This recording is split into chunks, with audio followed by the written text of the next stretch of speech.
We have the great pleasure of welcoming back Jan Winhall, who so many of you know, and who's been doing these wonderful sessions for us on a regular basis. Thank you, Jan. And Jan is in conversation with internationally recognized trauma expert Arielle Schwartz for an experiential session exploring how gentle vagal toning practices can support recovery from trauma and addiction. Together, they'll discuss the science of the nervous system, the role of regulation in healing, and why restoring a sense of safety in the body is essential for lasting change. Arielle will guide us through simple, accessible vagal toning practices that can be used to reduce stress, increase resilience, and strengthen the capacity for connection. I think you all know Jan, so I'm going to turn it over to you, Jan. Thank you so much, Jan, for all you bring to us. It's really, you really love, your generosity is phenomenal. Thank you. Thank you. I'll turn it over to you now. My pleasure, Patrick. Really, I love this group and I love what you and Matteo are developing. It's wonderful. So this is like such a treat to be here with you and to bring in my dear friend and polyvagal educational partner, Arielle Schwartz, Dr. Arielle Schwartz. I guess that's how we actually met, was through teaching at the Polyvagal Institute, Arielle. We did. We met at the conference the first time. Yeah, that's right. So Arielle, has this, I think, a really unique kind of contribution because you have trained in, I think, every modality there is. You've trained in all the major modalities, really, including, I would say, felt sense and focusing, because while you may not have done the formal training, what I recognized in you as a colleague and become a friend is that you really do understand that true sense of embodiment and connecting into the felt sense. And that's a gift that we give, we are able to give to people, which is pretty amazing. But you also are teaching EMDR and you're teaching all kinds of other ways, yoga. So that's an interesting part of you too, right? Is that you were connected to a yoga practice from a very early age with your stepdad, and it's just in your body. And so when you're teaching, particularly when you're teaching polyvagal informed yoga, right, and working with trauma, it's so clear that it's just in you. Yeah, it's just who you are in your body, and that's a real gift, right? That not all of us that are teaching have. So I really recognize that in you, and we've had some fun together recently teaching. So, tell us a little bit about what's your edge right now? What are you excited about? And then we'll dig into some more stuff around vagal toning and addiction. Yeah. I don't know that there's any one singular point that is of greatest excitement right now. I think there's a whole lot that's really convening, and I think you're naming the range of different backgrounds that I have. One thing that I'll name that you might not be quite as aware of, Jan, but when we were speaking with Patrick before everyone came in and talking about some of the early Gestalt influence in, Friendly Circle Berlin, Recovery Reimagined. My major mentor is a Gestalt trained therapist here in Boulder, and so I've worked with her for almost 20 years. And for me, the closing the gap between theory and practice has probably been the central component of everything that I do, is that we can read a lot about why the body is important in healing or how the brain processes trauma. But if we don't know how to attend to ourselves or take care of our nervous system in the difficult moments in life, all of that knowledge is not really what creates the change, right? In fact, it can be really frustrating to know what helps, but to not be able to implement it in the moment where I get triggered or where an urge Yeah. comes up or a difficult interaction or just being part of our challenging world or whatever it is. Yeah. So, the whole idea of having practical tools has been for me about closing that gap of like something that is with me all the time that I can go to, especially if I'm trying to move away from other things that aren't helpful for me. We have to have something to put in its place. Yeah. And so having tools that are deeply soothing and deeply connecting and nourishing, that's a big part of it.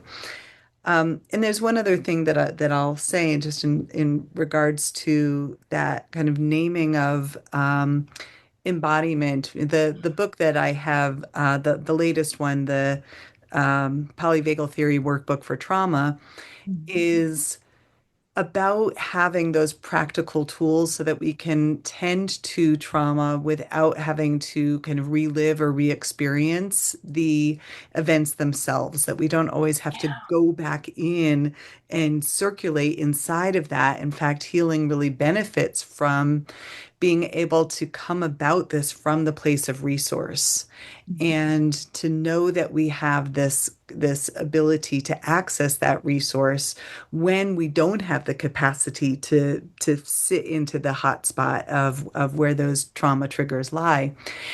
And that said, I think all of that is really preparatory, and that there are times in which going toward the pain story, going, and having that be so deeply held and witnessed and understood, especially in group spaces, is profound, right? Like it becomes this balm that takes us out of feeling like we're cut off or in exile back into the folds of belonging. So, I think the other piece that I would say that like lights me up is group work. So that's what I'm Yeah. excited about here today too. Yeah. Yeah. Yeah. Yeah. Yeah. Yeah, and I think if anybody looks at your itinerary in the last couple of years and ones to come, I'm sure, I think your magic sauce is that you live what you're teaching. Mhm. Right. So if anybody wonders about whether these practices work, I think they can look to Arielle and myself. I mean, I live the focusing life, so that's what keeps us going. That's what helps us to go into those deep places of trauma and really sit with people and be able to develop the capacity to be with what is unspeakable often. And we know that in addiction, right? People have really suffered. Otherwise, you wouldn't be in that place. Yeah. So it's both of those places, right? Both and. Mhm. Yeah. So talk to us a little bit about what is vagal toning and how can vagal toning, what's the vagus? And I mean, lots of people know that here because they know FSPM, but from your perspective and toning and how does that help somebody that's stuck in that craving addictive cycle? I love how you're asking it as like the worst skeptic ever. Like, Yeah, what is well, this bagel toning thing? yeah, because it can sound really like, what's that? You're making me laugh. Especially, Oh, totally. in an Yeah. addiction world where so Yeah. much of what we're supposed to do in addiction is Mhm. really tightly, kind of rigidly prescribed. You do this thing, and if you do this thing in this way, and it's Mhm. based on a disease model, and you know from my work that that's not where I'm coming from. I'm coming from the Vegas. Yes. Okay. So let's talk about what is this bagel toning thing. All right. So So I think, generally at this point, most of us are familiar with what is the vagus nerve. It's our 10th cranial nerve. It's a mind-body superhighway of communication. It's a master regulator of the autonomic nervous system. And there are extensions of the vagus nerve that work really closely with other cranial nerves, especially around our eyes, our ears, our facial muscles, mouth, throat, heart, and lungs. And we kind of often refer to the upper circuit of the vagus nerve as a social engagement system. Mhm. Why is it a social engagement system? Because our eyes help us see each other and communicate what we're feeling on the inside to the world around us. Our ears help us hear each other. Our voices help us express what we're feeling and bring it to the outer world so that we're closing this social synapse of where one nervous system meets another. I love And that. it is so beautiful. It's one of Mm. the things that really led me to fall in love with the polyvagal theory because Steve Porges's work with the vagus nerve was really the only, as far as I know, is the only one that really explores the social Yeah. aspect that our nervous systems are not a closed circuit of what's just happening inside of us, but are deeply inherently responsive to others and our environment Mm. and impactful on others and our environment. And so we can really attend to the exchange that happens nervous system to nervous system. Yeah, that co-regulation. Yeah, yeah. Yeah. Yeah. Yeah. So coming back to this question of what does it mean to tone the vagus nerve, when Mm. we look at the optimal functioning of the vagus nerve functions as a kind of brake system with the sympathetic nervous system. So there are times in which we go into the sympathetics that mobilizes us through the world to take action or to get something done, or sometimes into fight and flight and sometimes into play, but that mobilizes us. And the vagus nerve works with the parasympathetic nervous system to put the brakes on, to help us slow that down, to come back towards stillness or rest and digest when we feel safe. And what polyvagal theory teaches us is that sometimes the vagus nerve has this soft brake system that allows us to gently slow down and remobilize, and we have a very flexible nervous system. That's what we're going to come back to with what is vagal tone. It's this flexible nervous system. And sometimes we go into a harder brake system where we go into more of a shutdown or a collapse or a fatigue or a depression. What's the point? Helplessness, hopelessness. Nothing I do is going to make a difference. And we get stuck actually in withdrawal, in isolation, with an urge to hide, more shame, Mm. more, more of a feeling of what's the point? Yeah. So when we're toning the vagus nerve, we're trying to move back towards that flexible system. We're trying to basically, get the vagal brake so that we're not stuck in the sympathetics. So we want to get some vagal brake on board, and we don't want so much of it that we're in shutdown.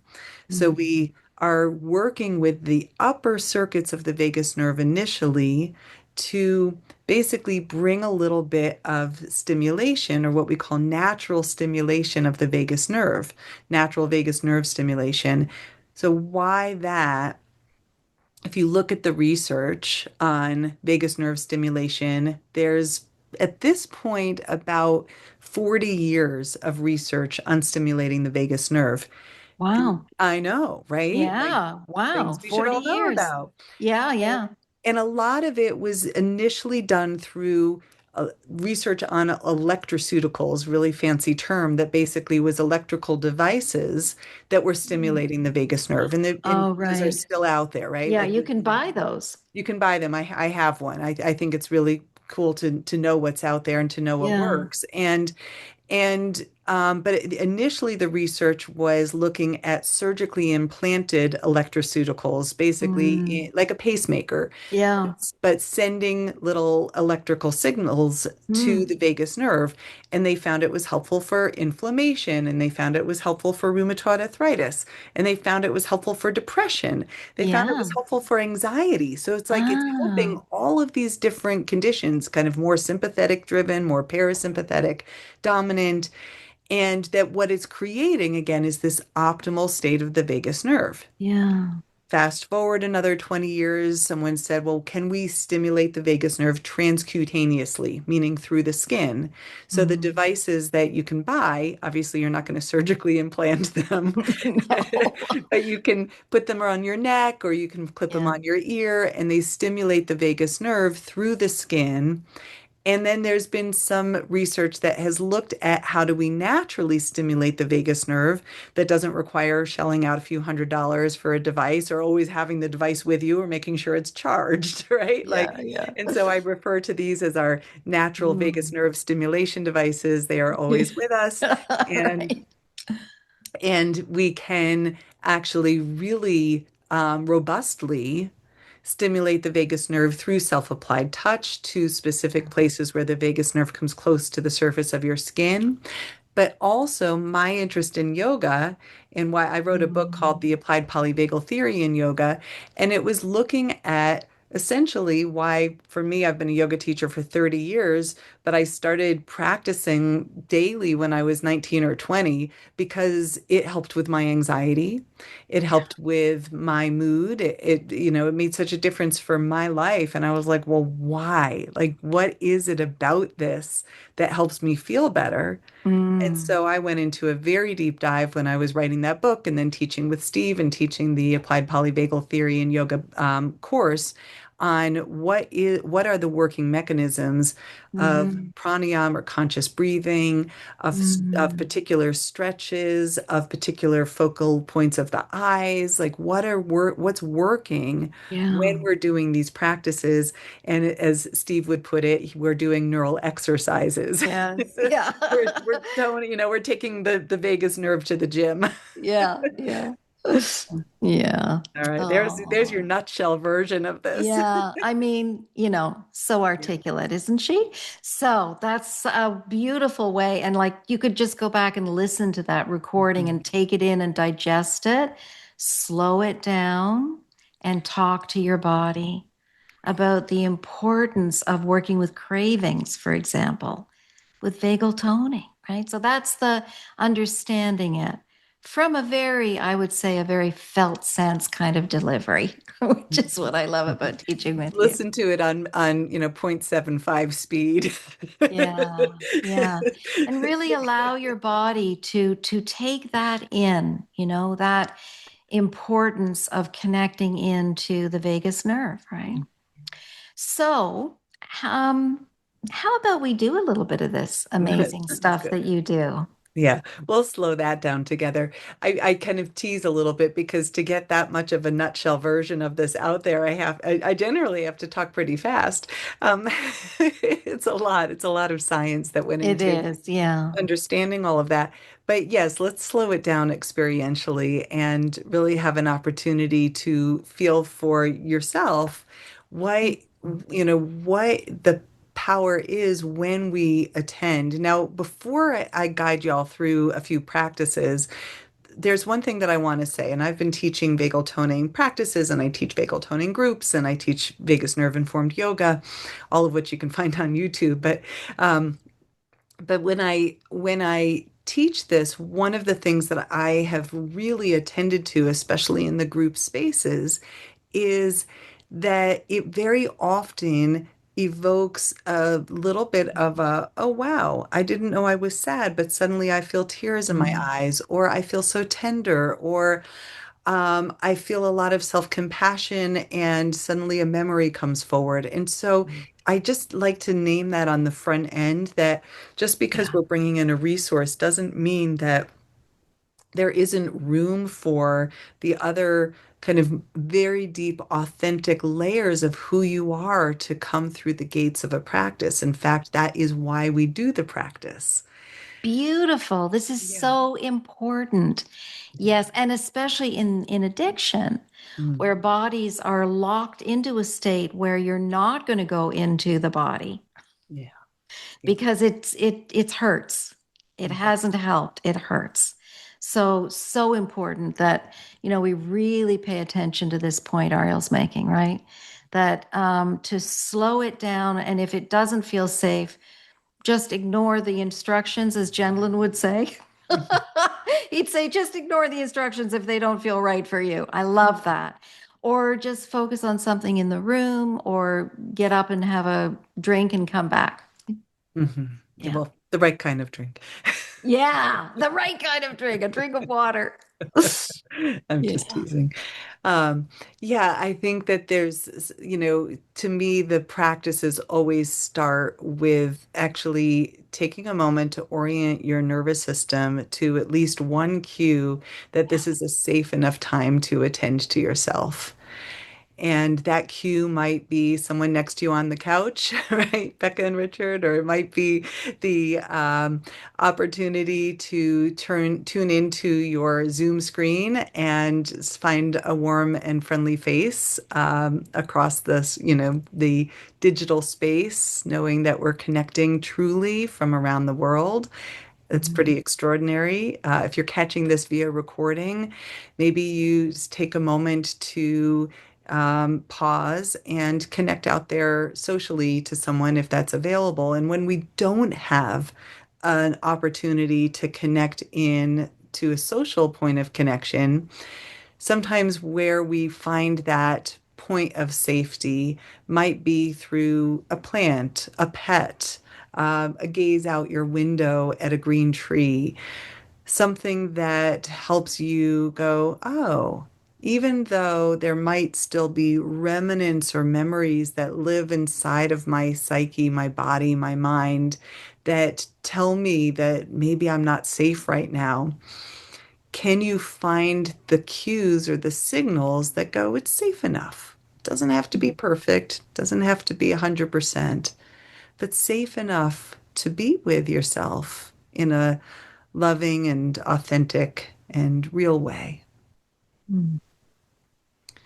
So there's the ground beneath us, and we take as much time as we need to find that solid ground. It's like, oh, okay, I can actually start to feel where I'm touching my chair. Right? Maybe you take a moment to let yourself settle in to the contact that's holding you, whether it's a chair, a couch, a bed.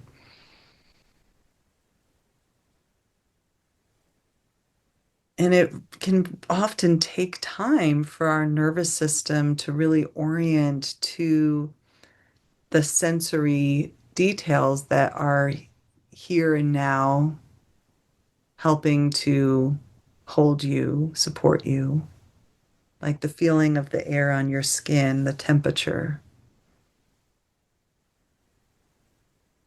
maybe sensing the sounds in your space, perhaps even the sound of my voice.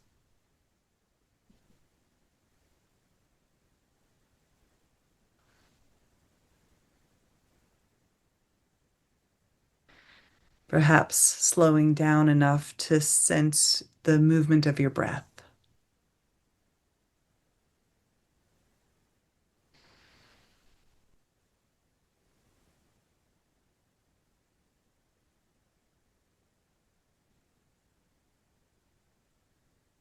And it's here that we can take a little bit of a like baseline check-in. Like, what's here with me today? What are you bringing with you into this time and space? And as you check in, can you observe what's here without judgment? Right? Like, oh, I welcome this tenderness, or there's some grief with me today, or there's some joy with me today. I often think of Rumi's poem, The Guest House, right? Can we welcome whatever's here like a sacred guest? And even if it's a meanness or the malice or the shame, as Rumi says, perhaps he's clearing you out for some new delight. But for now, we welcome ourselves and all that's here for you. Welcome yourself here, like that guest house. Maybe serving a cup of tea for a part that's been left outside for a little while.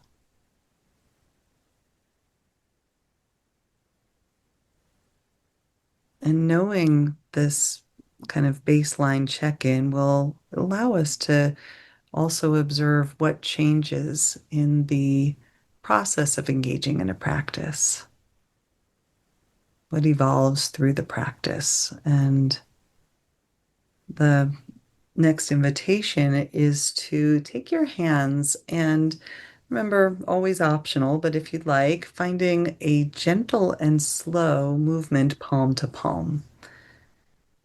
You can think of this like waking up your free vagus nerve stimulation devices, your hands, but also knowing that as we work with a little bit of self-applied touch, that your hands are a great starting point here at the periphery of your body.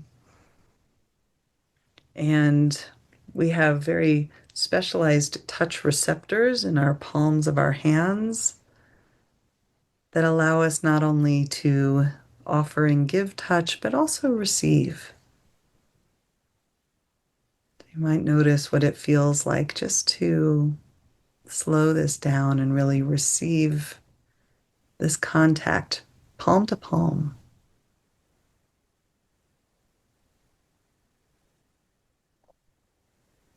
And then, if it feels comfortable for you, I'm going to invite you to bring your hands to your forehead and kind of in that same slow, soothing touch manner, moving from the center of your forehead across outward to your temples. And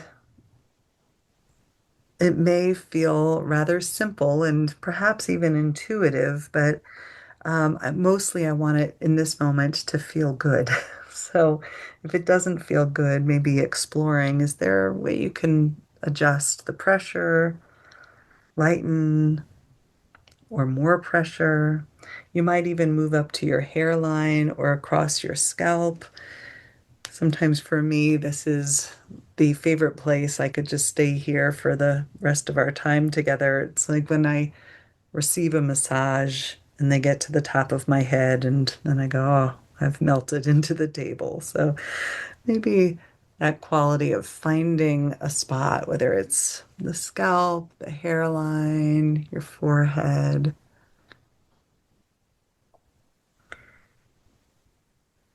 And the next invitation is across your cheeks and is moving from the bridge of your nose out towards your ears.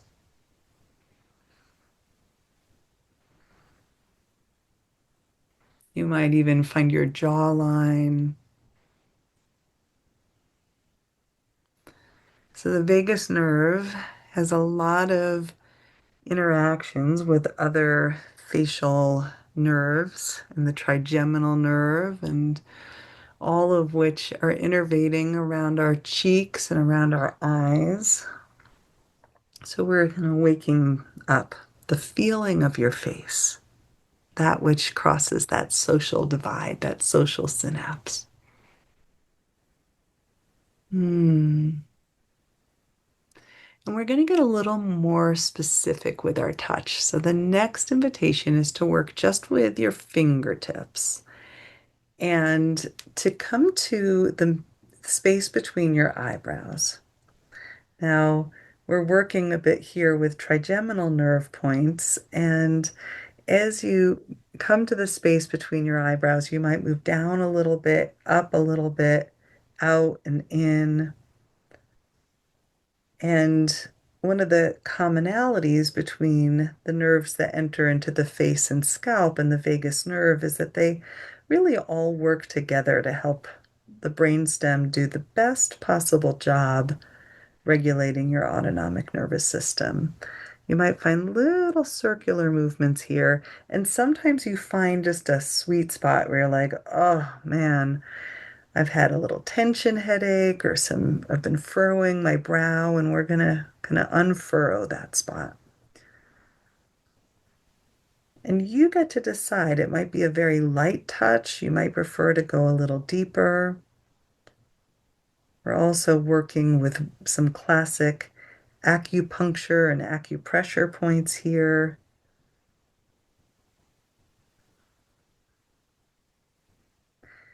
And then we'll go back to that smoothing touch from center of forehead out towards your temples.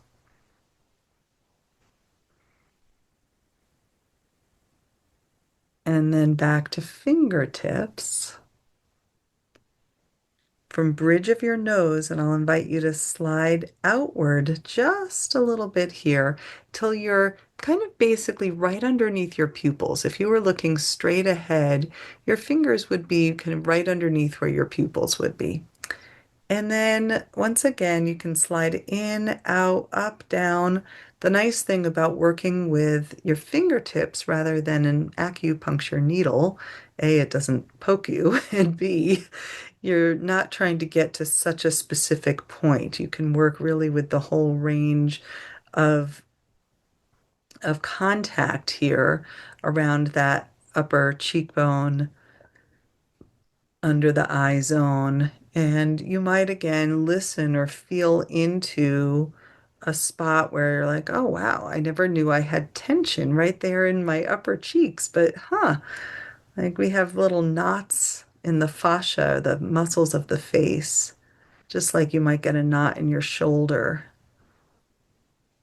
Those tiny little contractions of muscles that get a little tense or stuck. Again, you might find some circular motions and then broaden it back out with fingertips smoothing across your cheeks to your ears. And our ears become our next spot to visit. And as we visit the ears, I'll invite you to take your thumb behind the tragus, your finger in front, and we give a little love squeeze right here. Just squeezing. The tragus is the bit of cartilage that sits in front of the ears. And when they make the vagus nerve stimulation devices, this is a common place where you'll get a little clip that clips right on here to the ear. Why? Because this is considered to be very high concentration of vagal fibers. Mm. You can work with the fingertip in the area around your ear canal, moving up and down here. And this concha, the seashell of the ear, like a conch shell, the concha of the ear has 100% vagal fibers, only a quarter of an inch below the surface of your skin. Mm. So it's a very easy place to get in that natural vagus nerve stimulation.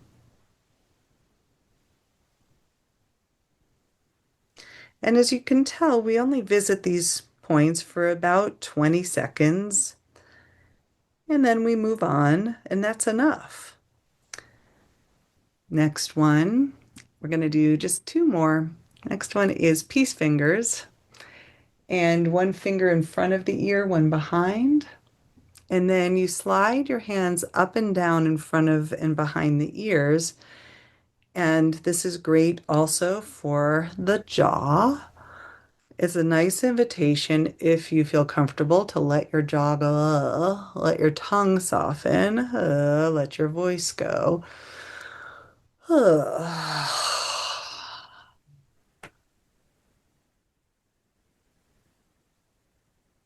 And if you are one to clench your jaw, which I might be one of those people too, just saying, this is a nice one to do.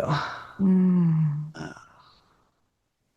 And then our last and closing practice is to take your hands to opposite shoulders and to just go down. And I love to think of this one not only as a final soothing touch, but also as a little bit of a closing of the practice. Like we've kind of opened the door with the hands and we're closing here with this little self hug and way to honor yourself for taking the time to do a practice for your nervous system, for your well-being.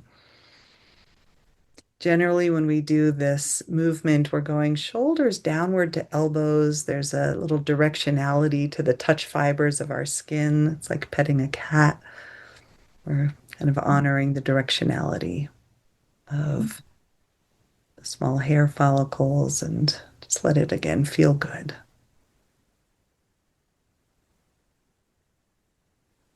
And then go ahead and take a pause once again. Coming back this time to a check in, mind and body. Any guests in your guest house? How are they feeling now? If they come through the door, are they relaxing with their tea?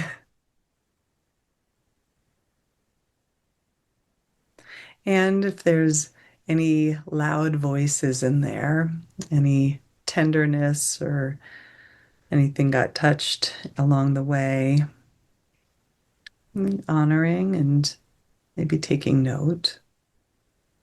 And this second check in with your guest house.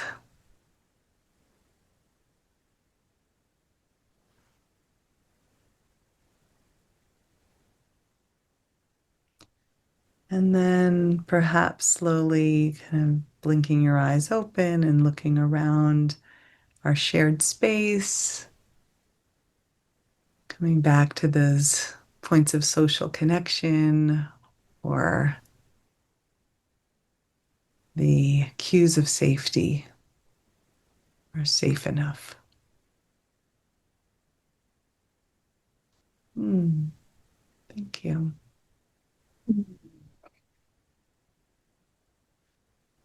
Ah, that was so wonderful, wasn't it? I hope Yeah, so, right? it was. That's always the hope. Yeah, how is everybody? You Yeah, know, everything. such simple and yet so powerful ways of, for example, managing some kind of impulsive behavior, right? It's that, the more I do this work, the more I think about the power of dual awareness.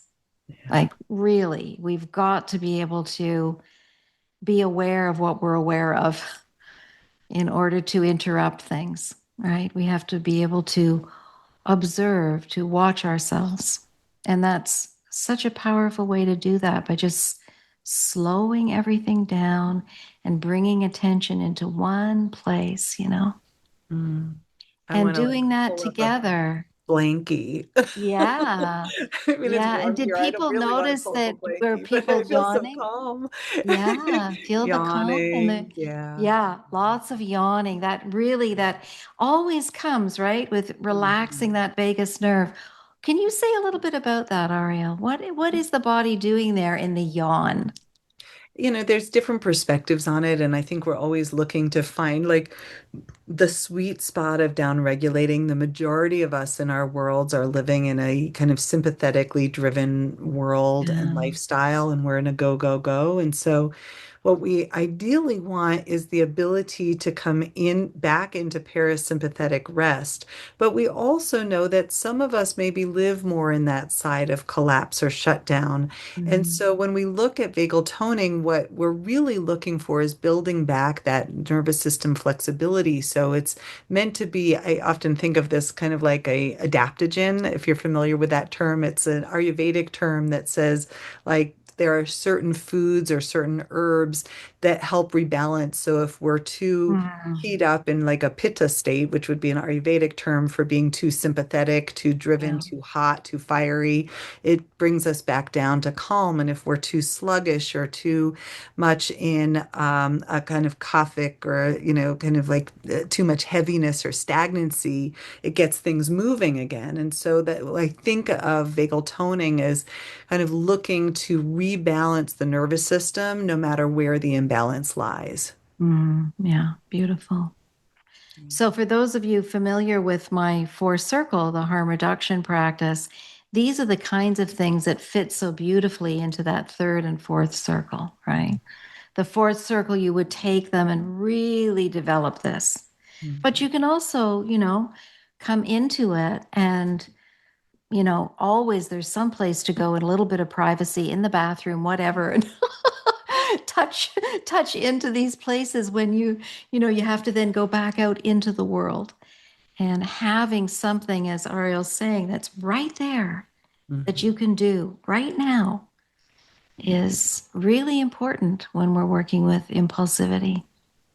Yeah. Yeah. There's something that I'll kind of name around this that again speaks a little bit to the tenderness of the practice. There's kind of two parts that come to mind. One is that I think not only have we kind of entered into what has been termed the epidemic of loneliness, but like we've Mm. many of us are rather isolated in our worlds, and we're also in many ways kind of touch deprived, where we don't have as many opportunities to be held or to receive, and especially if we grew up in environments that were low touch environments, where we weren't held and rocked and soothed as babies or young children.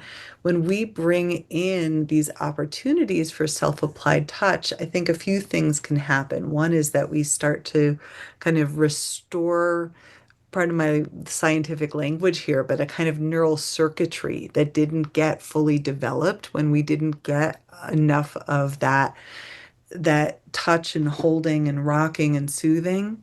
So it touches into some very young experiences, young places, but it can also touch into grief and resentment, grief around memories of the ways in which I wasn't held and touched. And it can touch off this kind of strange feeling of it feels foreign to hold myself in this tender way, or the resentment that I have to do this for myself. Mm. Right? It was their job. I needed that holding from them and at that time. And so having to do this for myself now feels like a burden. Yes, that's And so yeah. important because people Yeah. can really get stuck there.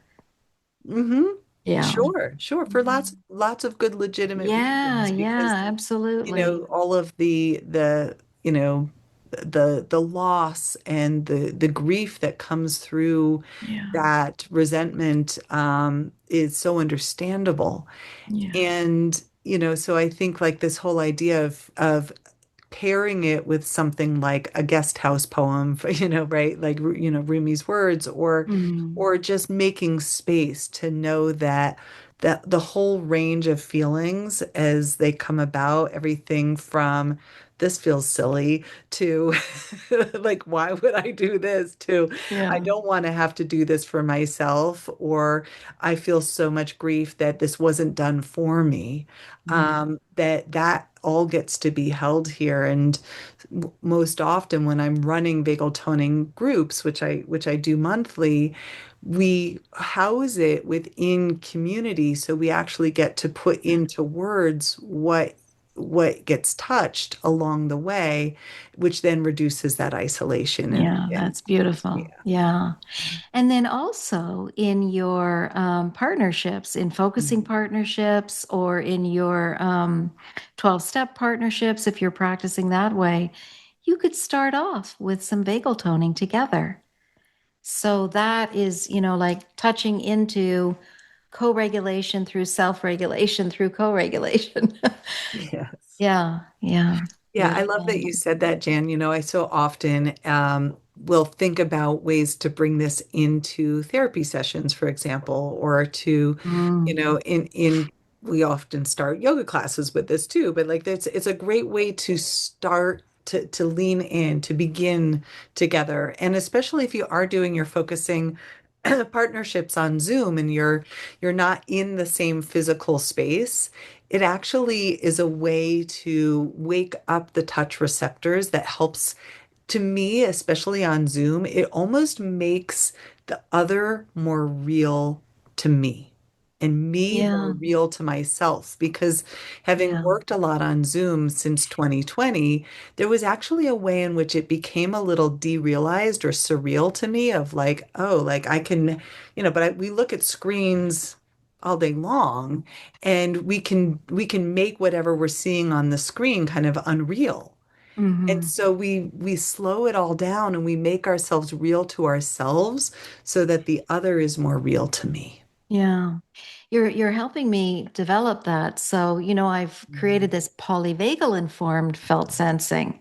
So I added a step. I dared to add a step with Mm. Jane Mm. of first, or regulate and recognizing where I am in my nervous system. It would be really fun to, I think I will do that, is to add some vagal toning practices in there to help people not just to recognize, but to feel into that in that touch way.